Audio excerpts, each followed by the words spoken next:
Bonjour à tous et bienvenue sur la Taikisation. On est de retour avec Melfi. Cette intro était très hype. Cette intro était très hype. Oui, du coup, Melfi a reçu du support dans Pot et le support, il est très bon. Et du coup, aujourd'hui, on va faire une update de mon deck Melfi. On va commencer avec le nouveau venu, Wally. 3 copies de Wally parce que il est broken, il se fait 2 du deck et c'est celui qu'on va tuto tout le temps. Si t'as pas Wally, tu vas chercher Wally. Si t'as déjà Wally, tu vas chercher un autre Melfi. Mais c'est le principal. Du coup maintenant on a baissé un peu le nombre de Puppy et de Cathy. On en joue 2 de chaque parce que on a plus d'accès avec Wally. Les avoir tout seul c'est pas fou, mais avoir Wally tout seul c'est vraiment pas mal. Du coup en plus ça on va jouer un Pini et un Pony. Pony c'est un deuxième nom aspect avec Wally parce qu'il faut spé 2 noms différents. Du coup très utile, et aussi il peut aller chercher Pini depuis le cimetière et du coup effet Pini, il renvoie lui et Pony pour refaire des synchros. Commence pas à expliquer les combos maintenant. Je vais pas commencer à expliquer les combos maintenant, mais il y a beaucoup d'interactions avec Pony, c'est une carte que j'aime beaucoup, mais on n'aime pas l'avoir en main de départ. Du coup, voilà. Ensuite, 3 batailles de regard, un cache-cache et une maison. Maison, je la joue toujours parce que les gens jouent toujours des Dark Lord No More et ce genre de choses. Du coup, bon, c'est des interruptions en plus, on apprécie. Et identique, bon recyclage et bonne protection. Et ça, une consistance de fou furieux. Et aussi, ça peut empêcher beaucoup d'OTK.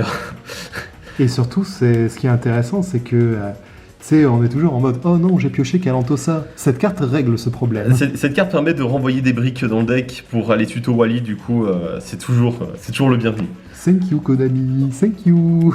Ensuite, après, on a nos starters, 3 chasseurs, 3 castors et 3 obéissances scolarisées. Ce qui est bien, c'est qu'avec Wally, maintenant, chasseur et castor agile sont devenus beaucoup plus forts. Parce que maintenant, c'est full combo en fait.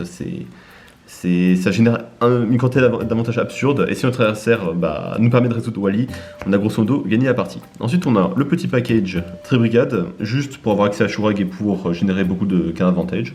Toujours pratique, toujours fort. Toujours très bien. 2 Baby Tiger que j'ai peut-être enlevé. 2 Kalantosa, un Bambi, Escadrille, Taupinière et un Zeus. Alors, eux, ce sont un peu... C'est pas Zeus. C'est dit Zeus. Alpha, pardon. Le Alpha pour du removal. Nous avons de la Taupinière pour faire Natural Habit parce que Albaz est toujours un deck qui existe.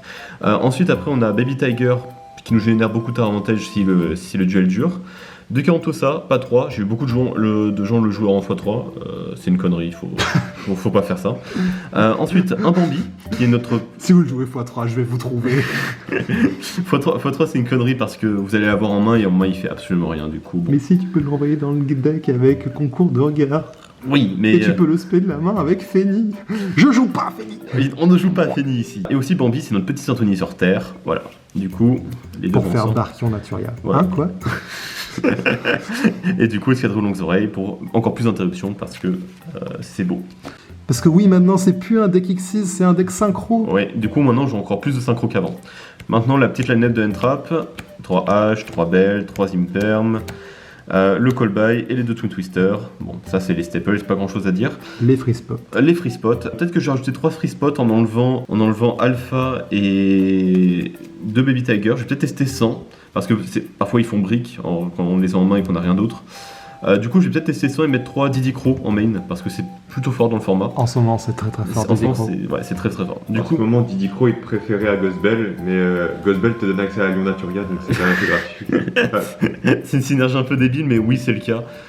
Et puis surtout, j'affronte très souvent Albaz, du coup c'est une très bonne carte contre Albaz. Pourquoi c'est vrai? Je sais pas. Moi, je vais partir pour lui faire retirer ses propos. Pourquoi elle est terre? Pourquoi elle est terre? Ensuite, dans l'extra deck, 2 Méfis de la Forêt, 2 Joyous. Je les joue en x2 parce qu'avec Wally, il y a d'autres interactions, du coup on a besoin de 2 de chaque. Ensuite, on a 4 Sharks, hop, le Raton Laveur et Shaman 15. Shaman 15, c'est le monstre qu'on peut le plus enlever du deck, mais elle a ses utilités. Par exemple, on peut reborn H du terrain adverse, cibler la H, spékit du deck, faire Shurag assez forte. Ça nous permet de faire nos OTK. On a Shurag sur le terrain, on fait un token à 3000. Voilà, et du coup, ça me permet de mettre la pression. Et ça nous permet que si notre adversaire ose avoir moins de 4000 LP, on tape à 4000 directement avec Zeus et on tue notre adversaire. Maintenant, un Euro Melfi, juste parce qu'il se remet tout seul dans l'extra deck comme un grand, du coup, on n'a pas besoin de plus. 2 Herald. Such a good boy. Un Natural Beast. Et maintenant, Desert Locust et la petite target niveau 8. C'est un combo que je vais expliquer plus tard, mais en gros on peut jouer Desert Locust plus un monstre synchro niveau 8. Souvent les gens vont jouer Dragaide parce que on peut avoir un haut dans le cimetière, même on peut en avoir 2 avec Castor Agile, mais je préfère nettement Draco Berserker parce que on va pouvoir les faire en fait à la fin de notre combo, et à la fin de notre combo notre adversaire va sûrement avoir déjà activé ses Spell and Trap. Du coup, voilà. Et surtout, il est beaucoup plus bourrin, du coup, pour faire les OTK, c'est toujours pratique. Et ensuite, le One of Shureg, parce que Tribrigade, c'est un bon deck. Du coup, voilà pour le deck. Maintenant, je vais peut-être vous montrer quelques petits combos. Tout d'abord, on va commencer avec le combo de base, qui est Norm Castor Agile. Et ensuite, après sa variante, Norm Chassoffter.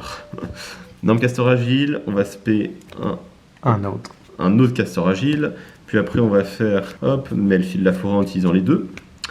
Melfi de la Forêt va détacher un et on va aller tuto Wallaby. Enfin Wally maintenant. On spé Wally. Durant le tour adverse, il peut revenir en main et on va spé un Cathy, un Puppy. Cathy va aller nous chercher notre tuner préféré qui est Pini. Ensuite, Pini est fait, on peut envoyer Wally. Ensuite, après avoir tuto avec Cathy, Pini, on peut faire effet de Pini à la résolution. On envoie les trois parce qu'il peut utiliser plus d'un monstre Melfi depuis la main. Et on va aller. Ah, il peut utiliser plusieurs monstres de la main. Mais oui, c'est C'est pour trigger son effet depuis la main. Et oui, et du coup, enfin, non, il se spé après il utilise ceux de la main, mais c'est le même effet, mais de toute façon, c'est dur d'interagir avec ça de toute manière. Ouais, mais la manière dont tu l'avais montré, bon. Oui, mais enfin, bon, les gens normalement, ils utilisent la carte. Ça discard un de l'adversaire. Ensuite, après, avec Puppy. Avec Puppy, on peut aller spé le petit Calantosa, et ensuite, avec les deux, on fait Draco Berserker, qui est là. Hop. En fait, ce qui est intéressant, c'est que c'est un long combo, mais chaque étape du combo est une interruption. Oui, et chaque étape, en fait, est très facile à comprendre. C'est que... Genre, il y a Calantosa qui détruit, il y a lui qui peut potentiellement negate, il y Voilà. a des Arplocus qui discard. Du coup, on a, juste avec Castor Agile, on a une pop, une negate, Une banish. un bannissement et une discard. Voilà, et du coup en main on aura toujours Puppy qui nous reste. Si vous faites le combo dans l'autre sens, vous pouvez garder Wally en main. Voilà, pour le grind game c'est toujours cool. Du coup voilà, ça c'est le combo de base. Et ensuite Et pour le tour suivant, comment TK? le tour suivant, du coup on a ça, on a ça sur le terrain. Du coup ça dépend ce qu'on a en main. Du coup si on a en fait un autre. C'était un Tribrigade. Ah, si j'ai un Tribrigade. C'était un Tribrigade, c'est facile. Si j'ai un Tribrigade, c'est très facile, et du coup, j'aurai un Tribrigade si on fait le combo avec Rescue Cat. Mais si j'ai un Tribrigade, bah, je le norme, je bannis 4 monstres depuis le cimetière, et on fait Shureg, on bannit 1 et on OTK avec ça. Du coup, c'est très facile. Et du coup, ouais, le combo avec Rescue Cat, hop, c'est totalement la même chose, c'est juste qu'en fait, on va générer un peu plus de card advantage. On va faire Kit, et à peu près, là, on peut faire n'importe quel monstre. Tant qu'on joue Baby Tiger, c'est conseillé de sortir un Baby Tiger du deck le plus tôt possible.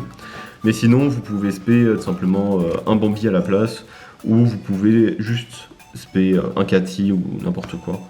Ça, on s'en fiche un peu parce que de toute façon, les deux ils vont faire hop, ils vont faire Melfi de la Forêt. Melfi de la Forêt va détacher. Ça va aller tuto Wally. Du coup, ça va activer l'effet de Kit, Foolish, Nerval. Nerval va tuto comment il s'appelle déjà, Keras. Et Ouais. ensuite, bah, le grind game est assuré. Et du coup, si notre adversaire avec aucune carte sur le terrain, ou même si l'on a une seule sur le terrain, parce que Shureg va bannir, Et on ça a assure, OTK. ouais, ça assure le Shureg. Voilà. Avec Obedience, comment optimiser Obedience, c'est que on fait comme... C'est de la place, là. Oui, je fais de la place, une seconde. On fait comme Rescue Cat, sauf qu'après on a notre norme. Du coup, on va spé depuis le deck. Obedience plus Rescue Cat, Nail a Better Duo. Ouais, ça c'est assez fort. Du coup, avec Obedience, on va spé la même chose, on va spé Kit avec un Baby Tiger et avec un Calantosa. Ou sinon, à la place de Calantosa, vous pouvez spé un Wally. Ça dépend autour de quoi vous voulez jouer. Du coup, la même chose, ça nous permet d'aller Foolish Nerval. Nerval va aller tuto Keras. Ensuite, après, on peut norm Keras et avec les deux, on fait Joyous Melfi. Du coup, Joyous Melfi, ça va tuto Wally, mais du coup, en fait, Donc ça, c'est le board final. du coup, ça c'est le board final. Et en gros, la synergie, c'est que pourquoi est-ce qu'on veut deux Wally? Parce qu'en gros, si on spé Wally ici et que notre adversaire a une perm et qu'il perm notre Wally, on peut faire effet. On respé un Wally. On peut respé Wally plus. Shureg, Karas, pardon. Et du coup, on n'a pas encore utilisé l'effet de Wally, du coup, on peut quand même faire notre combo. C'est un peu. C'est tout pour les subtilités du deck. Sinon, vous pouvez mettre un Kalantosa et directement pop une carte, mais Wally, c'est un peu plus safe. Après, au final, ça va dépendre des mains. Hein. Ça, c'est de la théorie, mais selon les mains que vous avez. Oui, mais après, le but, c'est quand même d'avoir... le mot-clé, c'est avoir Wally le plus souvent possible. Après, il y a aussi d'autres synergies. C'est que, voilà, si vous pouvez tuto Hide and Seek si votre adversaire joue Ghost Ogre. Parce qu'il faut qu'il revienne en main pour se résoudre, et du coup, si notre adversaire chain Ghost Ogre à Wally, il va pas se résoudre. Alors que Hide and Seek, ça va nous permettre de l'empêcher sa destruction, et il va quand même se résoudre. Du coup voilà, c'est difficile de jouer autour de tout. Le deck il joue très bien autour de Nibiru, parce que ça se fait durant la phase. Mais par contre, si notre adversaire garde sa trap pour gérer notre board, ça peut être un peu compliqué. Du coup voilà. Mais le deck il joue quand même plutôt bien. Le deck joue plutôt bien, il a beaucoup de free spot aussi, du coup pour side, pour jouer les staples qui comptent la méta, ça se fait. Du coup voici pour le deck profile. Si vous avez une question, n'hésitez pas à la poser dans les commentaires, je checkerai les commentaires et j'y répondrai. C'est vrai. C'est vrai, il est vrai que j'ai déjà fait ça. C'est au cas où vous n'avez pas déjà remarqué, on est très attentif aux commentaires, on espionne nos vidéos à la vue de nouveaux commentaires. Hein. Et oui, et du coup, si vous avez aussi une suggestion d'une tech card, de quelque chose dans le genre, des ratios que vous voulez discuter. Si jamais vous avez envie de jouer au Jama, j'aurai 2-3 mois à vous dire. En soi, l'archétype en lui-même ne coûte rien du tout. La seule carte... Les Tribregades aussi, même, ils ont été reprint. Il n'y a que Kit qui coûte encore cher, il me semble. Mais elle va être reprint dans la prochaine team. Oui, mais au moment où on tourne cette vidéo, Kit encore coûte cher et c'est peut-être, avec les staples, c'est peut-être la seule carte qui coûte cher du deck. Du coup, voilà pour le deck profile. J'adore Melfi. je pense que c'est tout ce que je peux dire du deck, c'est que j'adore Melfi, j'adore le jouer et je m'en lasserai sûrement jamais. Au final, c'est ça le plus important, j'ai envie de dire. Il est vrai. En attendant, n'oubliez pas les amis, lisez vos cartes et que personne ne s'attend à l'acquisition.